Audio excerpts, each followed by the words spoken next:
I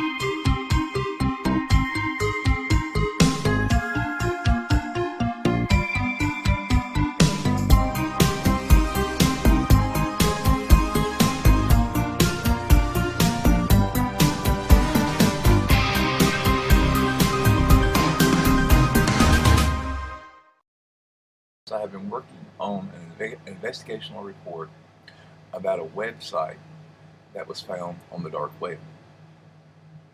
It was brought to my attention by a friend who scours that part of the internet, and I got in contact with the owner and learned about this new emerging technology, and it really worries me. I'm pretty sure you haven't heard about it. In this story, which is named The Night Renters, I don't ask you to believe it. I don't ask you to really hold any judgments about it. But I do ask you to worry a little bit, because in the end you'll understand what I'm saying when I say the people you see out there may not be the people you see. The world is changing, and everyone's not staying up to speed with it. But anyway, after this video, you should see why I say stay paranoid, my friends. Have a good day. The Night Renters, The Dark Web Investigation Part 1. As technology grows and evolves, you have to wonder what we will have to give up or what may be sold to the next highest bidder. Just a day after New Year, a website sprung up on the dark web, offering a chance to leave your life behind, for a few hours. According to them, with this exciting and tested technology you can become another person if you are the highest bidder, a chance for a person to trade spots with another person and live their life. This is in a way a second skin. It's a wonder this technology hasn't been made illegal yet, but according to the owner, they claim the reason is that there is a need, a want to change or become another, even if for a short amount of time. After being tipped off about the website by a friend, my curiosity got the better of me, so I broke on over to the other side where many feared to go, slowly taking me on a journey I would never forget. Fueled on coffee and cigarettes, I opened the page, to find the website was broken into two parts and that this had been going on for much longer than I thought. Written in red along the top of the web page, the words "The Night Renters" burned into my mind's eye. I was presented with two options or two sections. One had the words "the used" and the other had the words "the users." The website had a forum where both the used and the users would share stories and their pictures of the nights they had had. At first glance, I thought this was a role-playing or some shady dating site, and then I thought it could be some deep web game, but no, it was something darker, the next step in man. The system reminded me of eBay in a way. Users could bid on the used.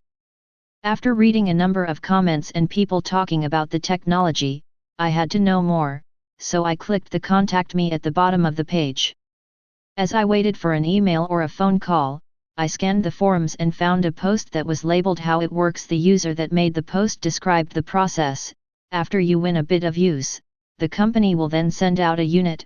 He then went on to call this a one-time use device, that you would place on your temple the night of. Whenever you laid down to sleep, you would link to the body of the used. You would then be able to do whatever had been agreed upon in the bid agreement. Some agreements, the ones that went for more money, allowed the users to do just about whatever they wished as long as it wasn't a capital crime.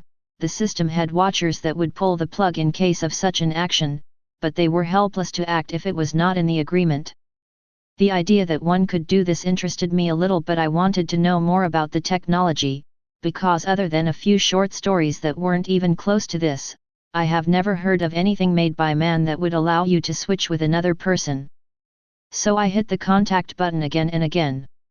Soon I found myself sitting at a coffee shop after a number of strange emails and phone calls, talking with a man dressed much like a detective from the 1950s. The man sits directly across from me and smiled, pushing a small square box across the table. In a way, it reminded me of the clear plastic boxes that you would see headphones in, but in this case, it was a device no bigger than a dime and silver. After inspecting the device, I looked up and noticed everyone that was in the sandwich shop had one of the same devices on their temples, including the man I was talking to and the woman that took our order. This was one of the moments when I wiggled a little in my seat, and then the man spoke. We have been testing this technology for many years. In fact, it was intended to be for use in space missions. I am sure you remember the part of our space program where we started to send monkeys to space. Well, this device would be attached to them, so we would not lose astronauts in space, but as the space race advanced we needed a more human element up there, so the technology was moved to war applications or spy missions. Slamming his hands on the table, think of the possibilities, man. Generals can use death row inmates to carry out spy mission from the confronts of their own homes. And then I asked, why give it to the public? Why give madmen with money kill switches? He then said, because there are people that wish to be other people, and then there are people who wish to give up control, and anyway we haven't had any issues in the past 20 years since its creation. He then got up and said, keep the device, win a bid and try it out. You're not going to be sorry. Maybe not, I thought to myself, but I wanted to know more. Who invented it? What was their end game, and how did this slip past the media? Days later, when I was watching the news, I thought I saw the same device, or at least one like it, on the temple of one of the reporters. I then knew this may be a bigger rabbit hole than I thought, maybe one that will control or in the end kill me. Stay paranoid, my friends.